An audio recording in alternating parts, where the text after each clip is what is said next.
দয়াল শ্রী শ্রী ঠাকুরের রাঙারাতুল চরণে, পরমারাধ্যা জগৎজননীর রাঙারাতুল চরণে, পরম পূজ্য পাদ শ্রী শ্রী বরদার রাঙারাতুল চরণে, বর্তমান আচার্যদেবের রাঙারাতুল চরণে তথা অবিনবাবুর রাঙারাতুল চরণে অসংখ্য কোটি প্রণাম নিবেদন করি। আজ অনলাইনে যুক্ত অমৃত পথযাত্রী দাদা মায়েদের যথাযোগ্য স্থানে আমার সশ্রদ্ধ আনন্দিত জয়গুরু ও প্রণাম। আজ আমাদের মাঝে পেয়েছি শ্রদ্ধেয় মিলনদাকে। তিনি একাধারে ভক্ত, একাধারে ঠাকুরের আদরের কর্মী, এবং আজকে তার মুখ থেকে যে অমৃত বর্ষণ হচ্ছিল, আমরা সকলে আপ্লুত অভিভূত। অমৃত পথে যাত্রী দাদা মায়েরা সংগ্রহ করে নিচ্ছিল তার অমৃত কথা। মনে হচ্ছিল যেন শেষ না হয়। পরম পিতার রাঙারাতুল চরণে আমরা তার সার্বিক মঙ্গল প্রার্থনা করি। তিনি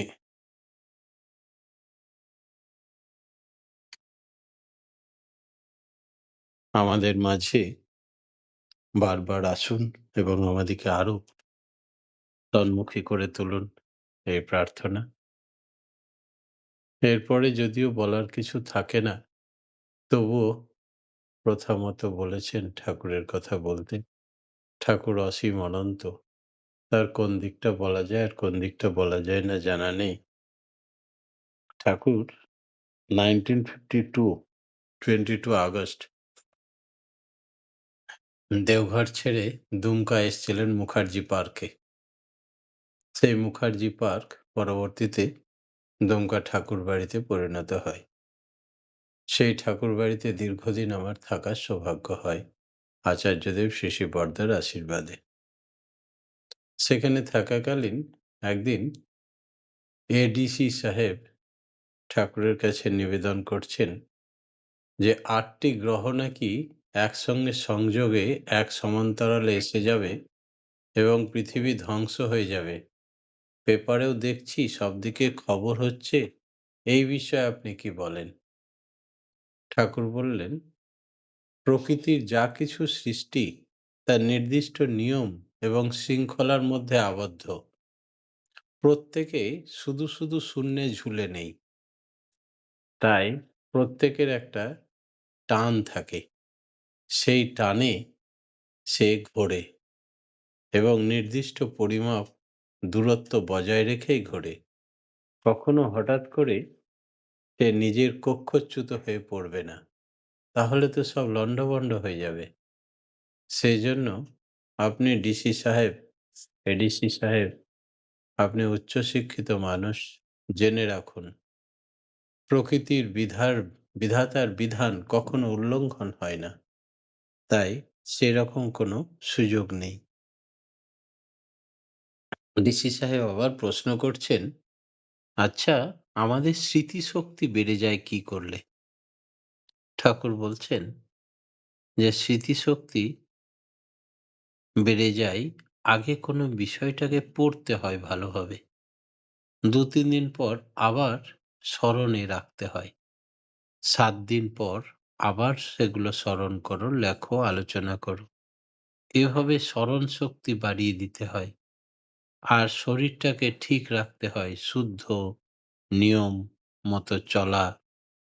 এতে পঠন, পাঠন, লেখা ৩ মিলিয়ে শেখা। অভ্যাস করো, আস্তে আস্তে ঠিক হয়ে যাবে। আর এতে ত্রিতদীপা, মনে রাখার তুক। ত্রিতদীপা মানে হচ্ছে মনে রাখার তুক। শ্রী শ্রী ঠাকুর নিজের মাঝেই বহু শব্দ তৈরি করতেন। তার যে কত উদ্ভাসিত শব্দ আছে তার শেষ নেই। 1965 সালে তিনি একদিন ঠাকুর পার্লারে বসেছিলেন। আর সেখানে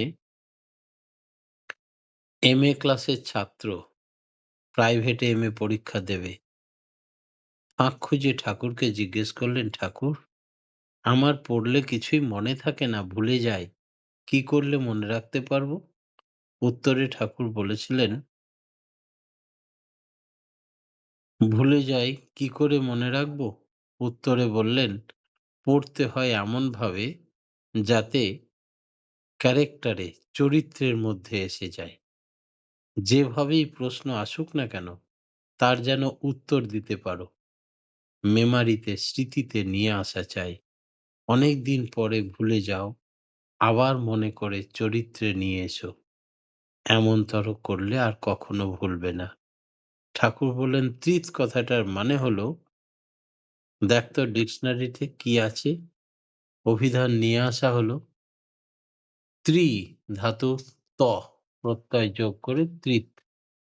তৃৎ মানে উত্তীর্ণ হয়। আর তৃৎ কথার মানে হলো যা উত্তীর্ণ হয়েছে। ঠাকুর তখন বললেন, তৃত দীপা মানে যা পার হয়েছে দীপ্তি সহ।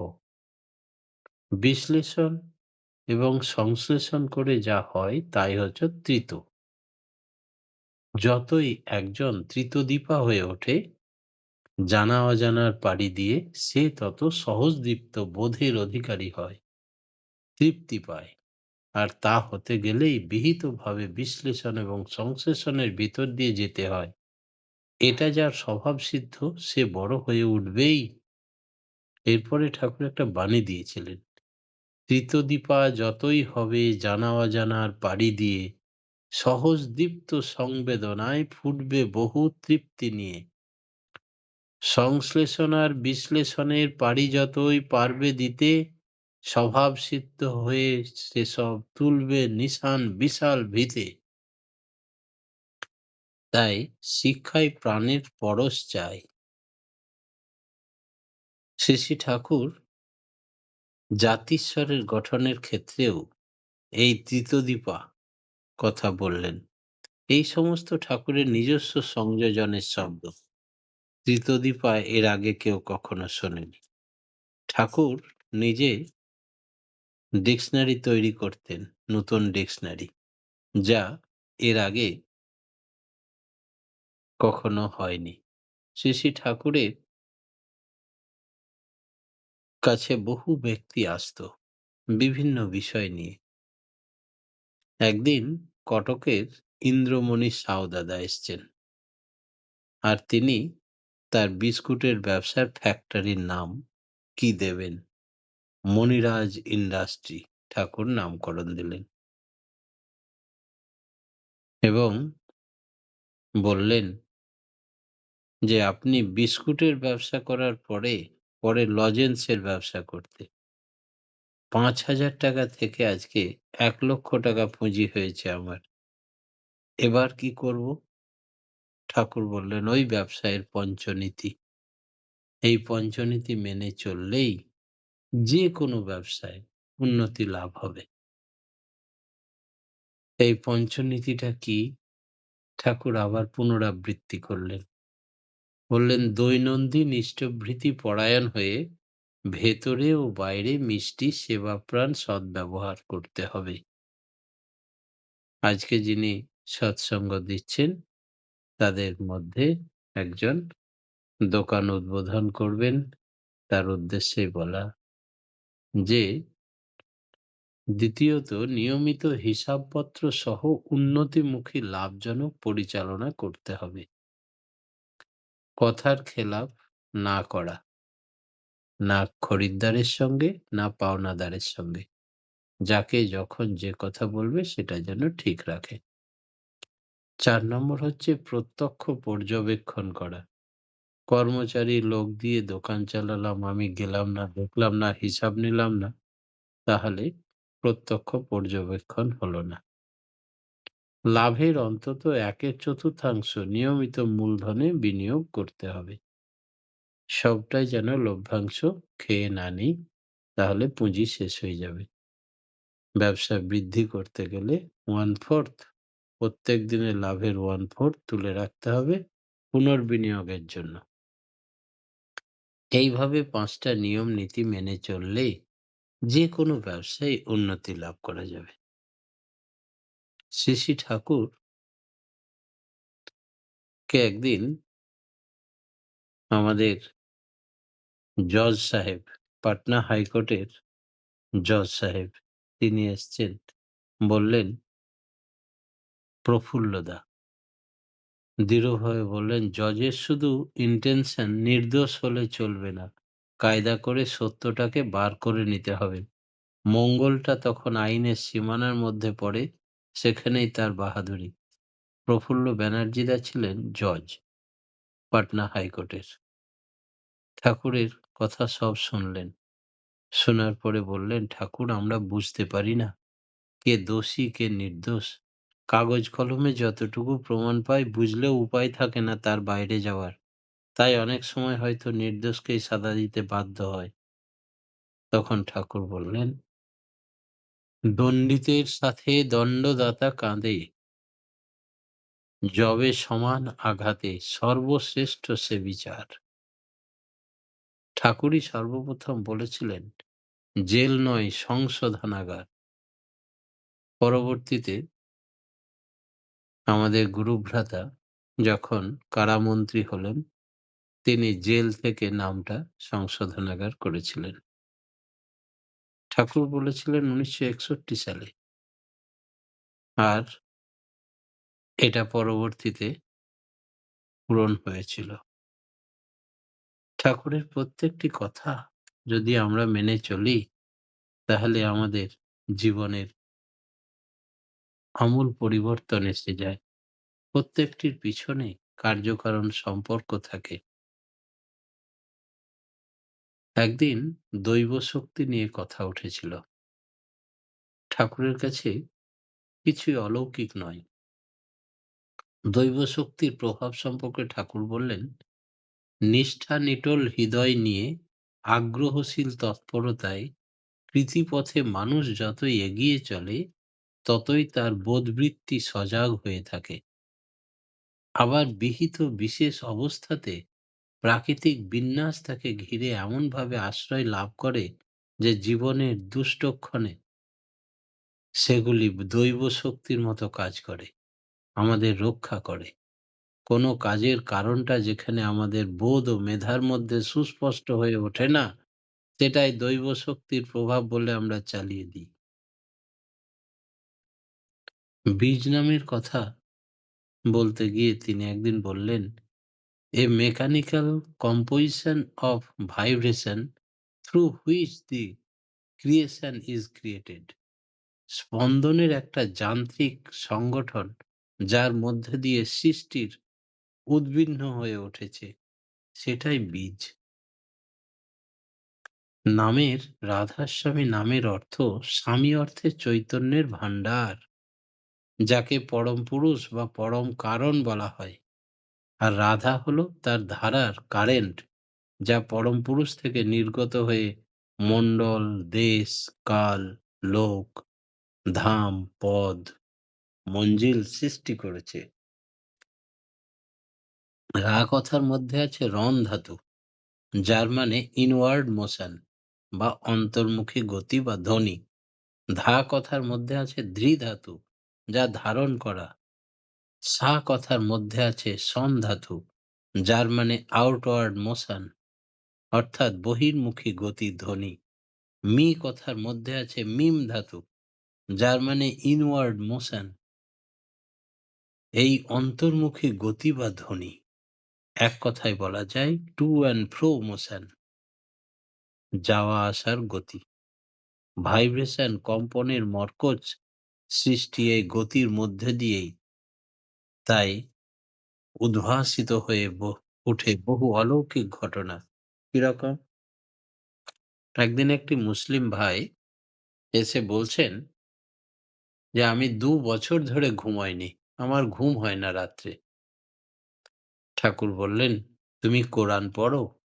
বলল, "হ্যাঁ, পড়ি।" "কোরআনের যে কোনো একটা শ্লোক বলতে পারো?" বললে, "পারি।" তারপরে বললেন, "প্রত্যেকদিন রাত্রে একটি শ্লোক কোরআনের বারবার বলবে, আর বলতে বলতেই শুয়ে পড়বে। তার মানে বুঝবে, আবার বলবে, আবার শুয়ে পড়বে। এই করতে করতেই তুমি আমাকে কালকে বলবে তোমার ঘুম হয়েছিল কি হয়নি।" সেই মুসলমান ভাইটি সেই কোরআনের শ্লোকটা বলে, আর বারবার বলতে, বলতে তার মানে বুঝতে, বুঝতে শুয়ে পড়ে। গভীর ঘুমে আচ্ছন্ন হয়ে পড়ে। সকালবেলা এসে খুব উৎফুল্লের সঙ্গে ঠাকুরকে প্রণাম করে বলছেন, "ঠাকুর, এটা কি করে সম্ভব হলো? এত বছরের আমার ঘুম না আসাটাকে কি করে আপনি ওই শ্লোকটা তো আমি জানি, এর আগেও জানতাম।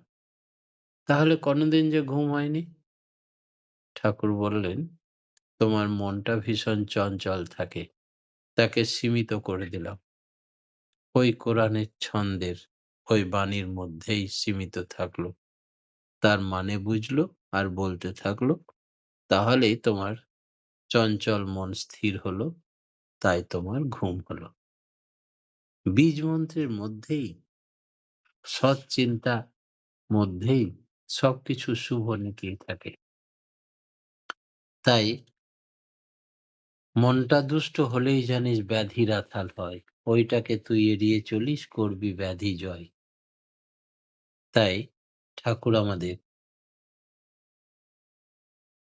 প্রত্যেকের জীবনের এক নতুন সূর্য।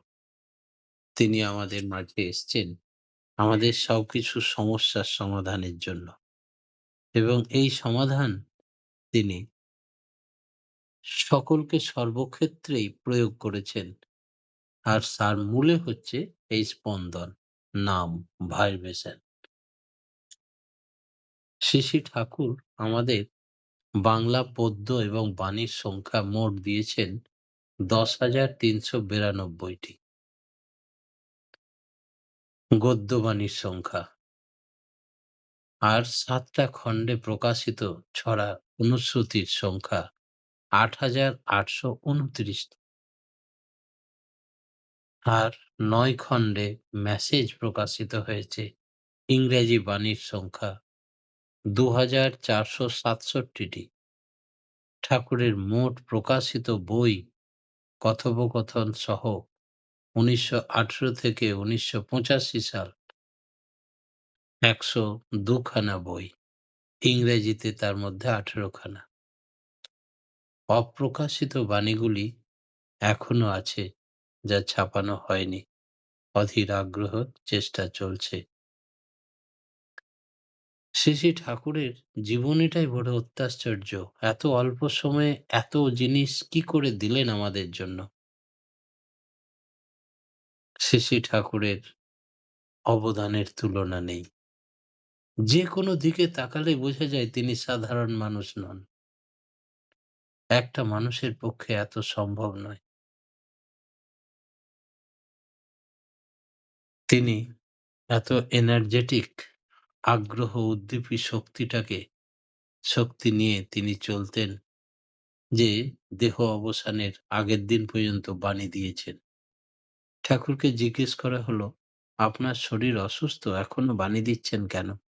ঠাকুর বললেন, "আমার কোনো ত্রুটির কারণে যদি ধরাবাসীর কিছু জানতে অজানা থেকে যায়, তাহলে হয়তো আমাকে আবার ফিরে আসতে হবে। তাই যা দিয়ে গেলাম কিছু বাকি রাখলাম না। 10,000 বছর আর আসতে হবে না।"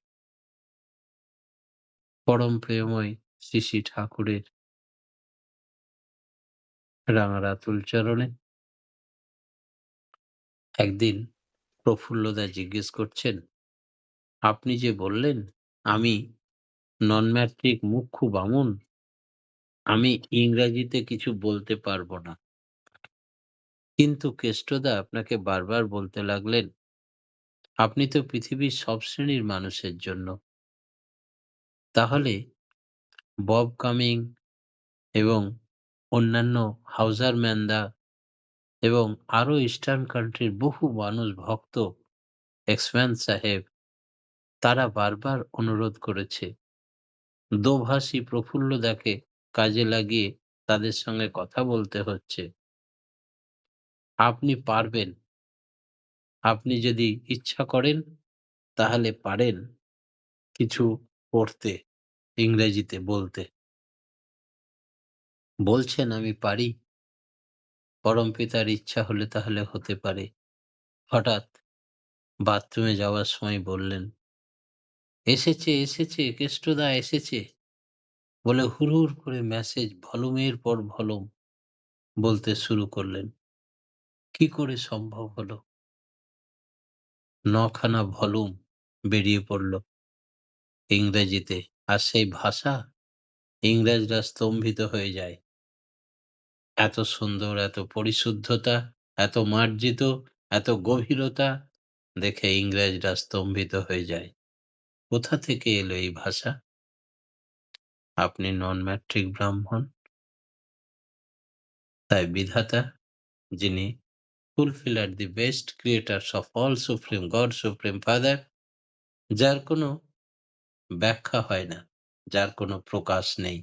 তার নিজের প্রকাশ তিনি নিজেই। পরম পিতার রাঙা রাতুল চরণে প্রত্যেকের সার্বিক মঙ্গল প্রার্থনা জানিয়ে আজকের মতো আমার বক্তব্য এখানেই শেষ করলাম। জয় গুরু।